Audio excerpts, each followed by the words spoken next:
Assalamualaikum warahmatullahi wabarakatuh. Perkenalkan, nama saya Mustika Ayu Syabina dari kelas 12 MIPA 3 SMA Negeri 12 Kota Tangerang. Saya membuat video ini untuk memenuhi penilaian harian kedua mata pelajaran Bahasa Indonesia yang dibimbing oleh Ibu Latifah Hasan. Di sini saya akan mengulas buku novel fiksi yang berjudul Dunia Anak. Yang pertama, identitas buku.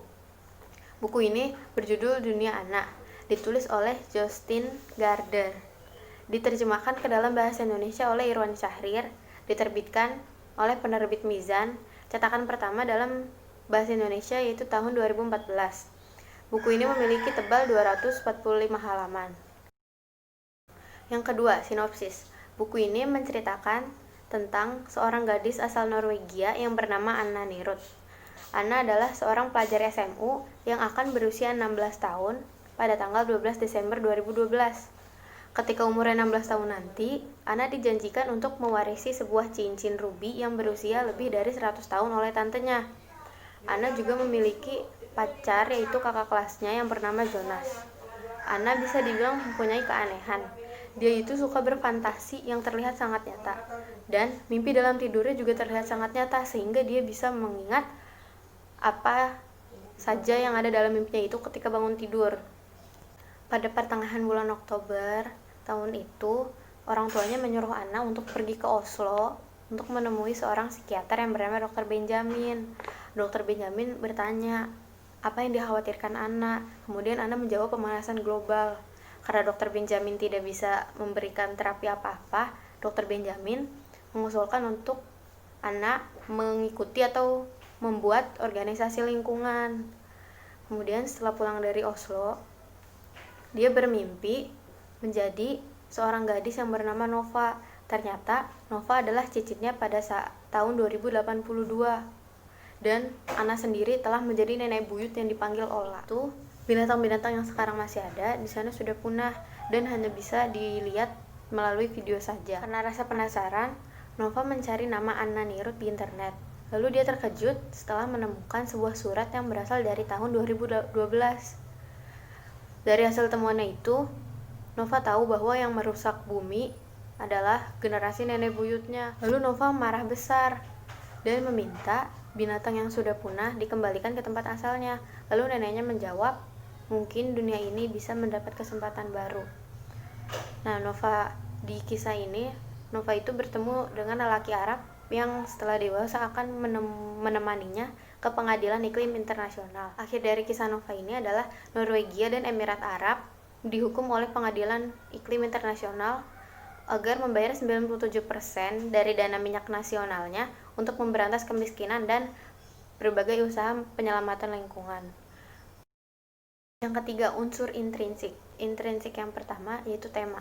Tema yang diusung dalam novel ini adalah tema lingkungan, karena sebagian besar masalah yang dibahas atau pembahasannya itu tentang lingkungan. Yang kedua, tokoh dan penokohan. Tokoh yang pertama yaitu Anna. Anna adalah seorang gadis cerdas, tekun, dan cara berpikirnya lebih dewasa dibanding anak seusianya. Yang kedua, Jonas. Jonas adalah lelaki baik. Dia sepemikiran dengan Anna soal masalah lingkungan dan dia sangat support dengan apa yang Anna lakukan. Yang ketiga, Dr. Benjamin. Dr. Benjamin itu adalah seorang dokter yang asik dan dia juga sangat sayang sekali dengan anak sematawayangnya. Yang unsur yang ketiga yaitu latar. Latar tempat yang digunakan dalam novel ini adalah latar rumah, gunung, hutan, pengadilan, rumah sakit, dan terakhir di jalanan. Untuk alurnya, novel ini memiliki alur campuran.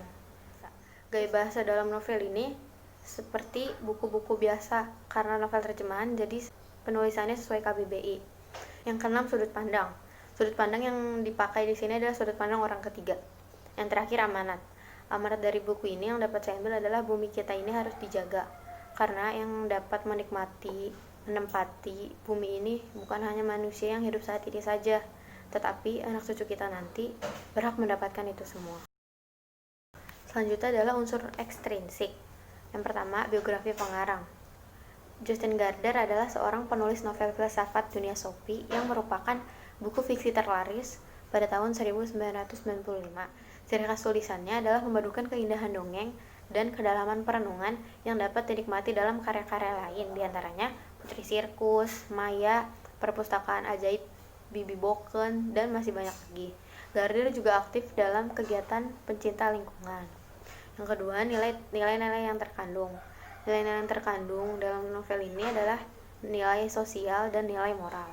Yang terakhir adalah kelebihan dan kekurangan. Kelebihan dari buku ini adalah buku ini mempunyai pesan moral yang sangat banyak. Dan untuk kisah Ana dan kisah Nova menggunakan jenis model huruf yang berbeda. Jadi kita bisa tahu mana yang kisah Ana dan mana yang kisah Nova. Terus untuk kekurangannya, dalam percetakannya sih menurut saya nggak ada. Kesimpulannya, buku ini sangat bagus untuk dibaca kalangan remaja karena mengingatkan kita untuk lebih menjaga bumi. Karena sekarang banyak manusia yang merusaknya hanya untuk mendapatkan uang. Sekian dari saya. Wassalamualaikum warahmatullahi wabarakatuh.